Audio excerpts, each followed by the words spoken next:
Vaikom തോട്ടുവക്കത്ത് car തോട്ടിലേക്ക് മറിഞ്ഞ് ഒരാൾ മരിച്ചു എന്നാണ്. കാർ ഒറ്റപ്പാലം രജിസ്ട്രേഷനുള്ള വണ്ടിയാണ്. ഒറ്റപ്പാലം സ്വദേശിയാണോ മരിച്ചതെന്ന് ഇപ്പോൾ പ്രാഥമികമായൊരു സംശയം വരുന്നുണ്ട്. ഇന്ന് രാത്രിയാണ് കാർ തോട്ടുവക്കം കനാലിലേക്ക് മറിഞ്ഞു പോയത്. അതിൻ്റെ ദൃശ്യമാണ് പ്രേക്ഷകർ ഇപ്പോൾ കാണുന്നത്. അവിടെ ഫയർഫോഴ്സൊക്കെ എത്തി വിവരങ്ങൾ കാര്യങ്ങളൊക്കെ ശേഖരിക്കുന്നുണ്ട്. മരിച്ചയാളുടെ ബോഡി ഇപ്പോൾ മോർച്ചറിയിലേക്ക് മാറ്റിയിട്ടുണ്ട്.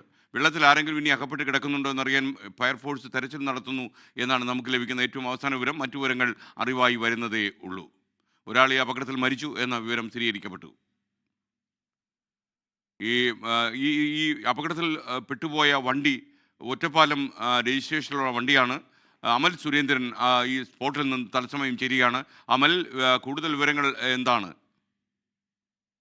ഇന്നലെ രാത്രിയാണ് ഈ അപകടം ഉണ്ടാകുന്നത്. പക്ഷേ ഇന്ന് പുലർച്ചെ മാത്രമാണ് നാട്ടുകാർക്കും അധികൃതർക്കും ഈ ഒരു വിഷയത്തെക്കുറിച്ച് മനസ്സിലാവുകയും ഉടൻ തന്നെ കാർ പുറത്തെടുക്കുവാനുള്ള ശ്രമം നടത്തുകയായിരുന്നു. ഇതിനെ തുടർന്ന് ഫയർഫോഴ്സും പോലീസും സ്ഥലത്തെത്തി. ഈ കാറിൽ നിന്ന് ഒരു മൃതദേഹം മാത്രമാണ് ഇപ്പോൾ ലഭിച്ചിരിക്കുന്നത്. ഈ കാർ ഒറ്റപ്പാലം രജിസ്ട്രേഷൻ ആയതുകൊണ്ട് തന്നെ ഒറ്റപ്പാലം സ്വദേശിയുടേതാണോ മൃതദേഹം എന്നൊരു സംശയം ഇപ്പോൾ പോലീസിന് നിലനിൽക്കുന്നുണ്ട്. പക്ഷേ ഇതുവരെയും ഈ മരിച്ചയാൾ ആരാണ് എന്ന കാര്യം ഇതുവരെയും സ്ഥിരീകരിക്കപ്പെട്ടിട്ടില്ല.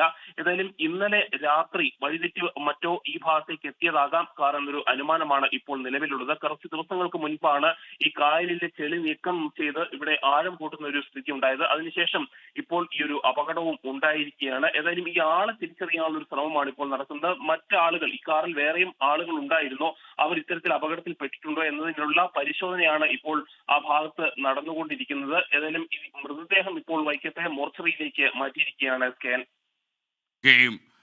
അമൽ സുരേന്ദ്രൻ, ഈ വാഹനത്തിൻ്റെ രജിസ്ട്രേഷൻ നമ്പർ നോക്കിയാൽ നമുക്ക് മോട്ടോർ വാഹന വകുപ്പിൽ പോയാൽ ഈ വണ്ടി എവിടെ രജിസ്റ്റർ ചെയ്തിരിക്കുന്നു എന്ന കാര്യം മനസ്സിലാക്കാൻ കഴിയും. അതുവഴി ഈ മരിച്ച ആളെക്കുറിച്ച് എന്തെങ്കിലും വിവരം ലഭിക്കുമോ എന്ന് പരിശോധിക്കുക. എന്തായാലും വളരെ സങ്കടകരമായി പല പ്രേക്ഷകരും പറയുന്നു, രാവിലെ മോർണിംഗ് ഷോ തുടങ്ങുമ്പോൾ തന്നെ ഈ അപകട മരണത്തിൻ്റെ കാര്യം വരികയാണ്. മാത്രമല്ല രാത്രിയിൽ ഈ കനാലിലേക്ക് മറിഞ്ഞിട്ട് വെളുക്കുന്നത് വരെ ആരും അറിഞ്ഞില്ല എന്നുള്ള കാര്യവും വളരെ പ്രധാനപ്പെട്ട വിഷയമാണ്. ഇത്രയധികം മണിക്കൂർ ഈ കാറ് വെള്ളത്തിൽ കിടന്നു എന്നുള്ളത് കൊണ്ടാണ്. അതുകൊണ്ടായിരിക്കാം ഒരുപക്ഷെ അദ്ദേഹത്തിന് രക്ഷപ്പെടാൻ കഴിയാതെ പോയത്. ഇനി മറ്റാരെങ്കിലും കൂടി വെള്ളത്തിലുണ്ടോ എന്ന് അറിയാനാണ് ഇപ്പോൾ തെരച്ചിൽ നടത്തുന്നത്. ഇപ്പോൾ ലോകത്തെവിടെയായാലും ഏത് സമയത്തും 24 വാർത്തകളും ഓഗ്മെന്റഡ് റിയാലിറ്റി പാക്കേജുകളും എക്സ്പ്ലെയിനറുകളും വിശദമായി കാണാൻ ഞങ്ങളുടെ യൂട്യൂബ് ചാനൽ നിങ്ങൾക്ക് സബ്സ്ക്രൈബ് ചെയ്യാം.